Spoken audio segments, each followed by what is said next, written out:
Hello, welcome back to my channel, my Noahide family. Please consider subscribing to my channel and don't be afraid to tick the like button and leave a comment. Always interested in your comments.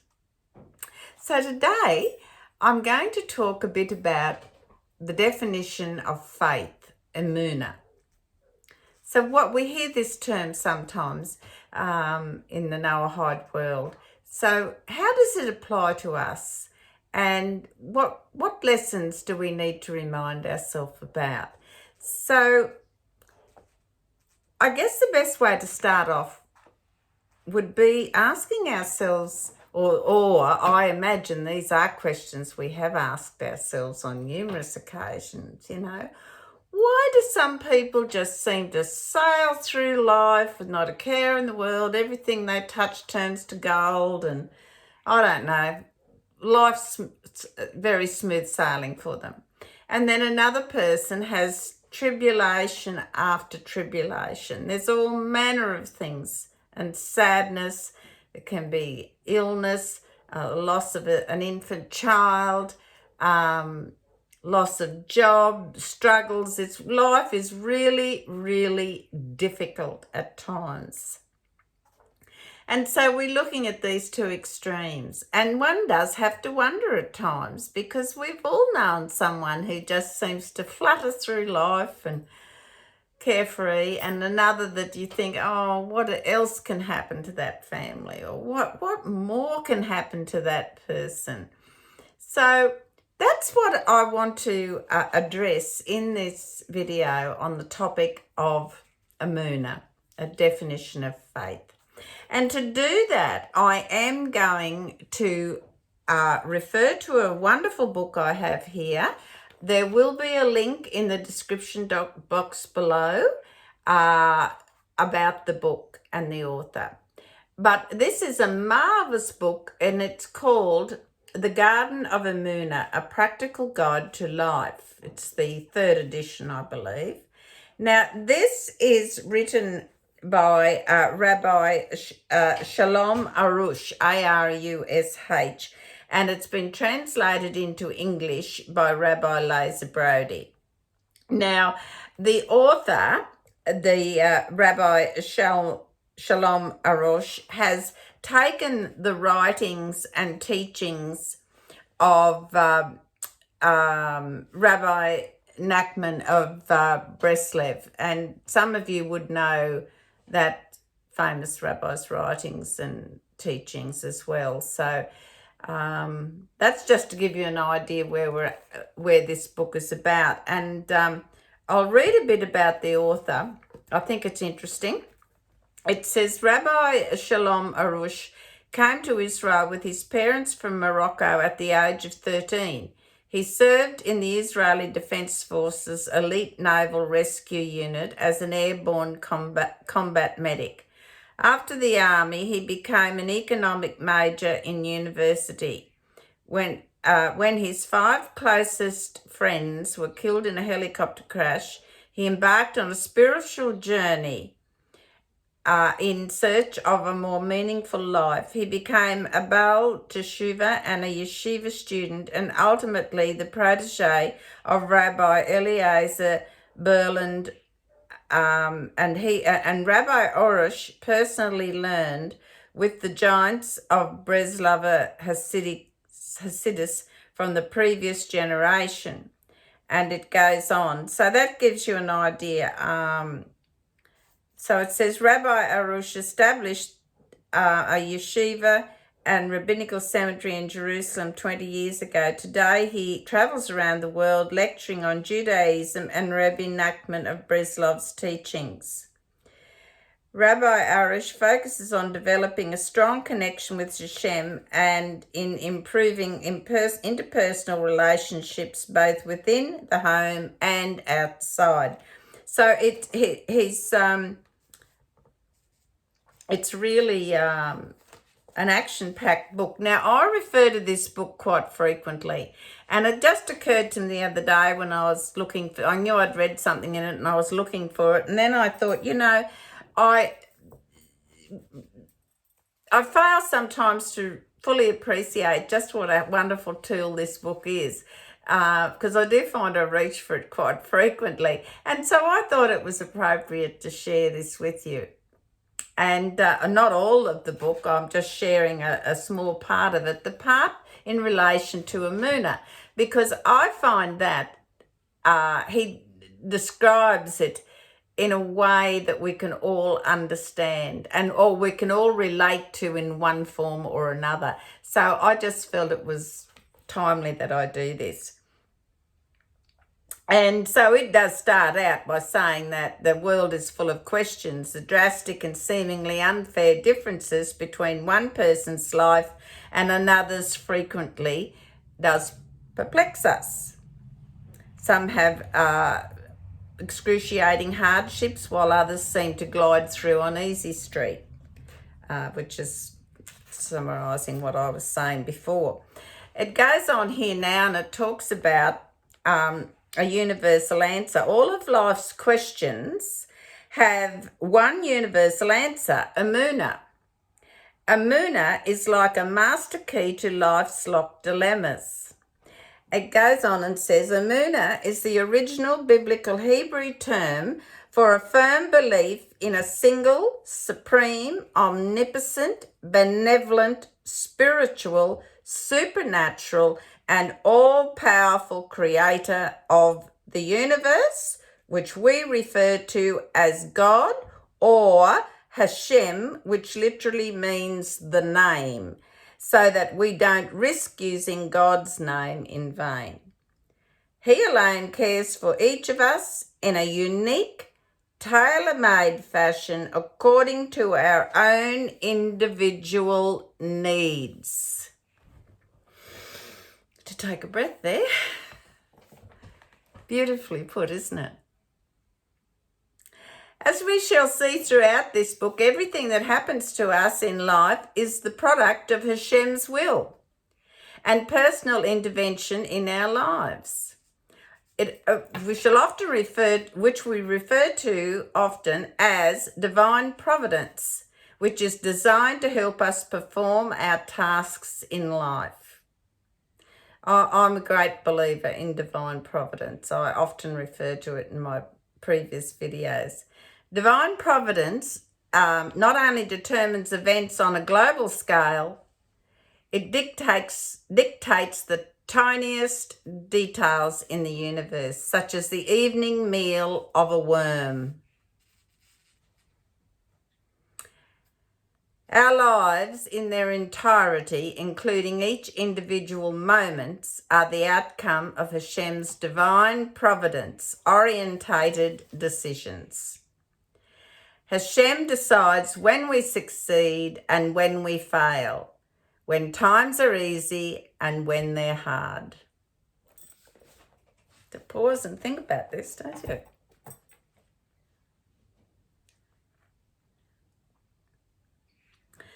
According to Kabbalah, or Jewish esoteric thought, completing one's soul correction, or tikkun, is the loftiest achievement a person can accomplish in this material world. Oftentimes we must suffer or experience hardships in order to attain a higher spiritual level or a correction to the soul.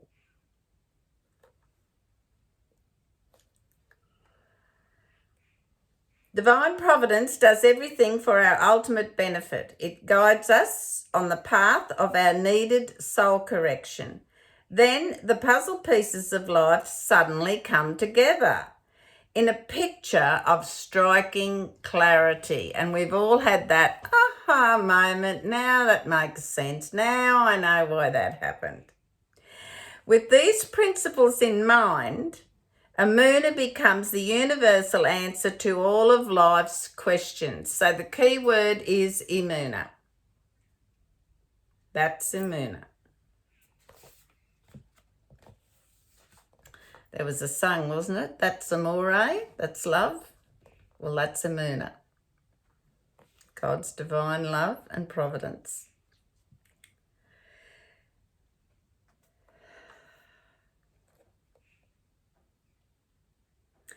Once we develop a deep sense of Emuna and understanding, and I would add to that the appreciation and the magnitude of it, divine providence does everything for our ultimate benefit, guide us on a path of our needed soul correction. Remember that? Then the puzzle pieces of life suddenly come together. So we need to keep that in the back of our mind. We need to get to know Hashem. We need to, Hashem created us for a sole purpose of getting to know him. That is what it's all about, a journey of us coming to know and understand and appreciate Hashem.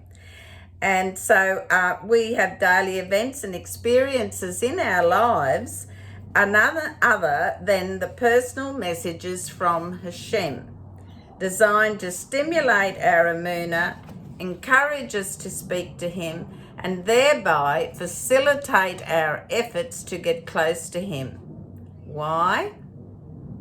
The closer one gets to Hashem, the better one gets to know him. You know, you ever have that moment, wonder why that happened? Wasn't that strange how that happened today? I can't believe that's just happened. We've all said things like that, can't we? And we can understand just exactly what this book is saying, what we're meant to understand. Understanding the vital fact that everything in our lives is for our own ultimate good is to help us achieve our soul correction. It enables us to cope with all types of situations. Now, you know, I've often referred to the case when you go running late for work, you know, and you race out to the car and guess what? You've got a flat tyre. You can't believe it. But you know what? We're to say all is good. This is good. This is Hashem's divine providence. Because I say that delay now may have prevented you from being involved in something a lot more distasteful or harmful than a flat tire or being late for work.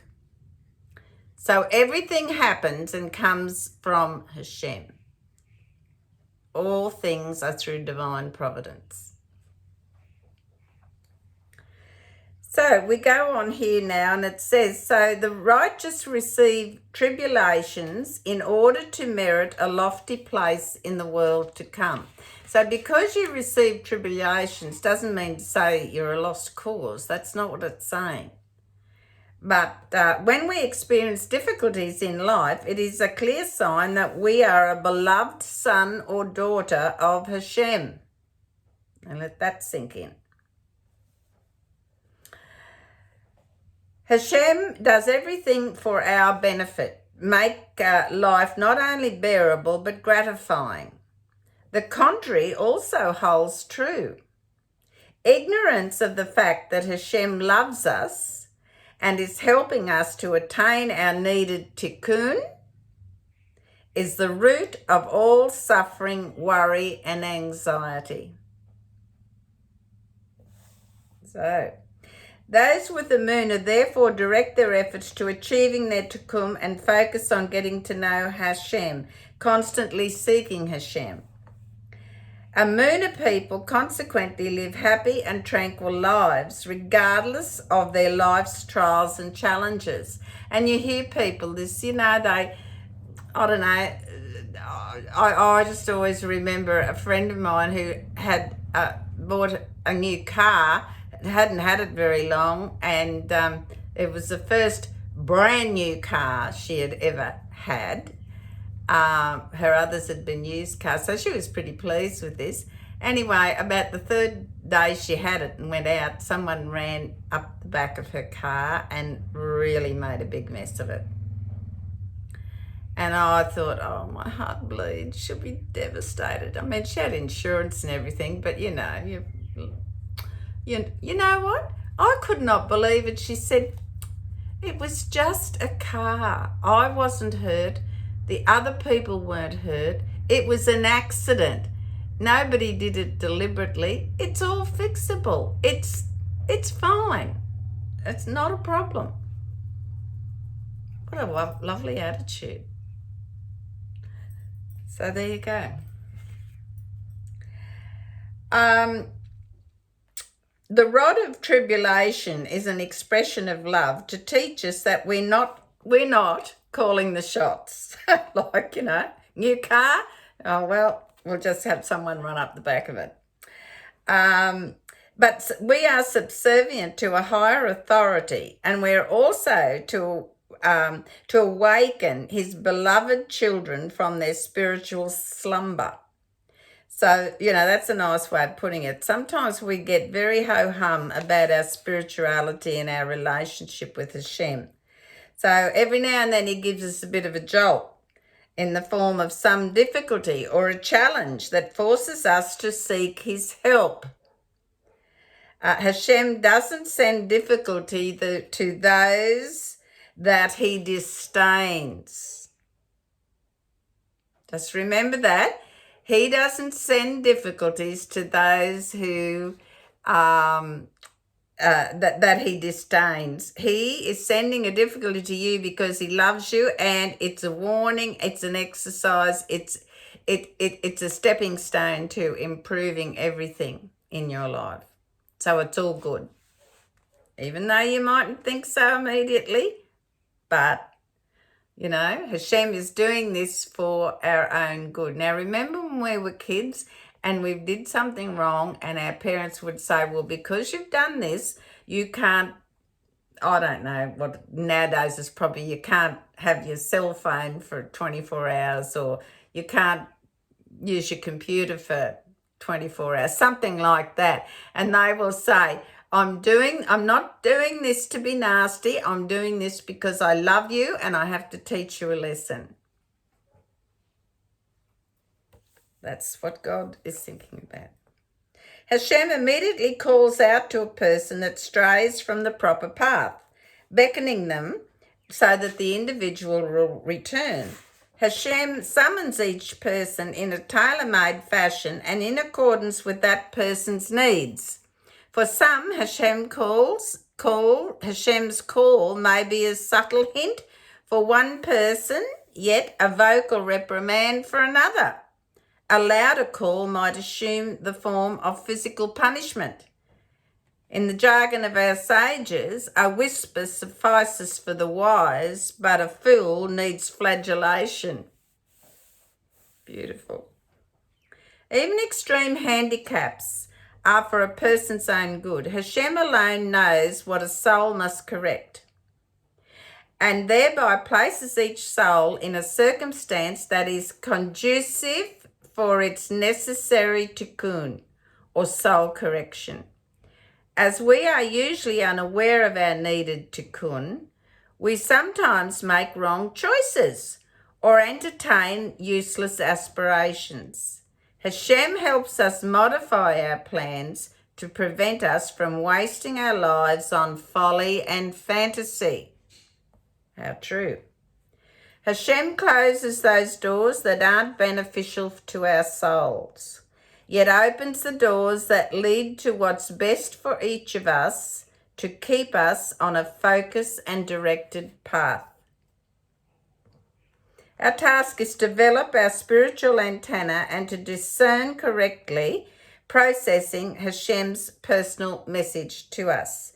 Hashem constantly communicates with us via our environment. Very, very true.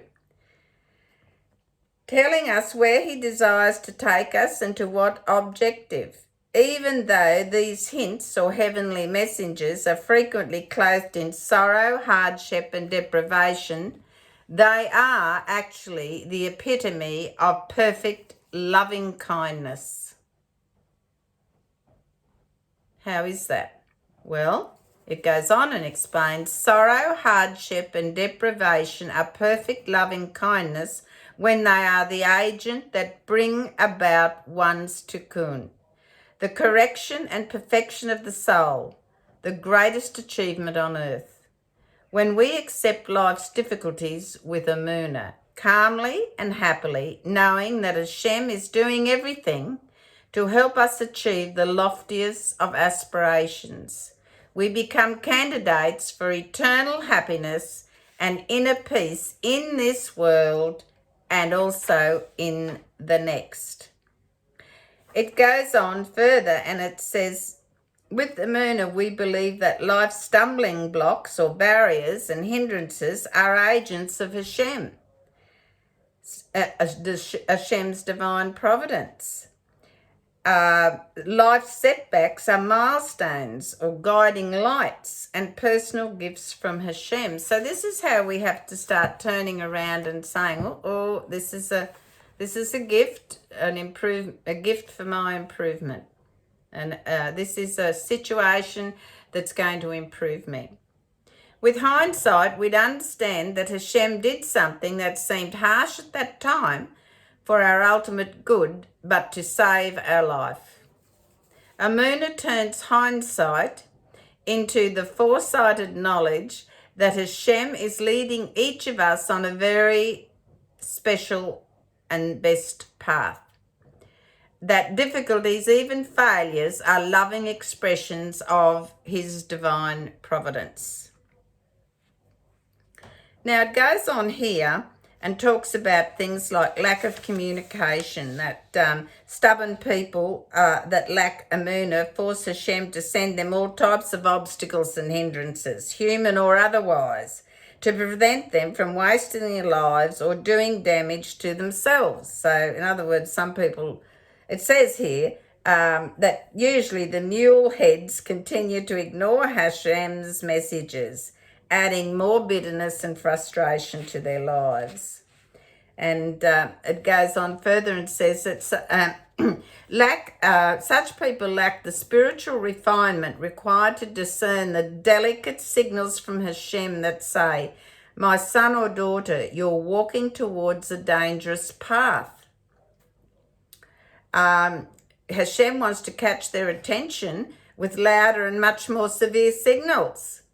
And when they don't hear the gentle whisper, they risk the ear-splitting wail of a police or ambulance siren. It's okay, I'll just speed here. No cars around, quiet night, doesn't matter, I don't need to stick to the speed limit. All those little things. Without Emuna, what's life all about? So what's a life full of suffering, trials and tribulations for? Well, it goes on and says that all have generous portions of hardship and pain and suffering. Even the enormously successful, the glamorous, the rich and the famous live nightmarish lives that often terminate in bankruptcy, broken marriages, substance addiction and suicide. All the fame and fortune in the world, when devoid of Emuna, is none other than a dismal dead-end path. Excuse me, my sneezing. So it continues on, Hashem doesn't want to torment us, heaven forbid, but to stimulate our soul-searching and teshuva, or penitence, for our own benefit, to add meaning to our lives and to correct our souls. So there we have it. So sometimes the dreadful things that we see happening in societies and cultures across the world, etc., are the result of a society that lacks Emuna.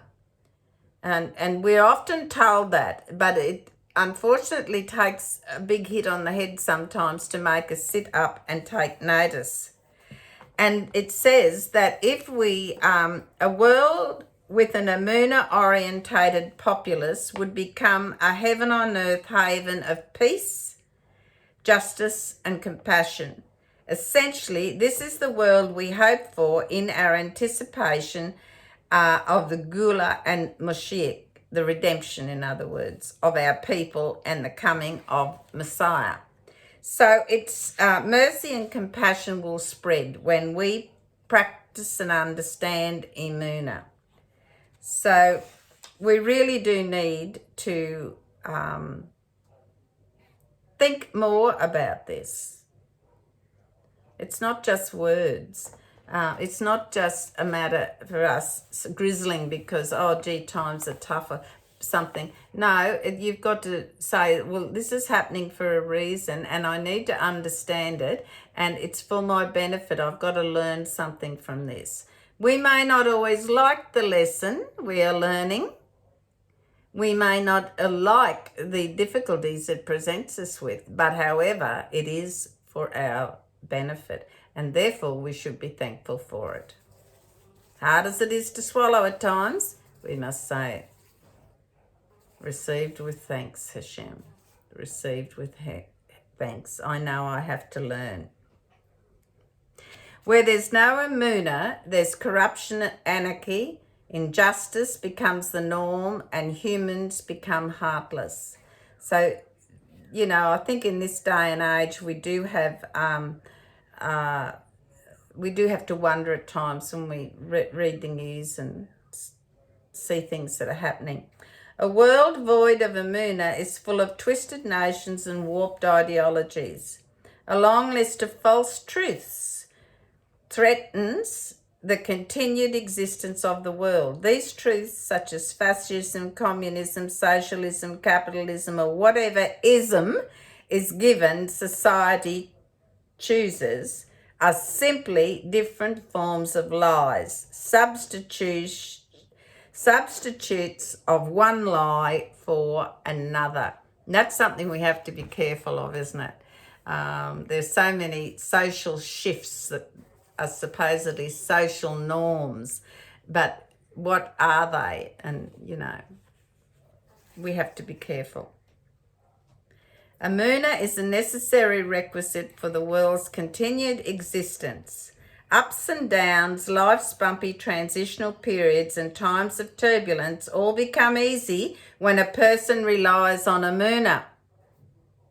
With Emuna, we know there's no substitute situation on earth, no matter how seemingly dismal, where Hashem can't come to our rescue. King David said, even if a sharp sword comes to rest on a person's throat, he should not lose hope in divine mercy. So we must always understand that. One who has Emuna is truly alive and his days are always filled with good. Hashem will eventually have mercy and make the outcome good.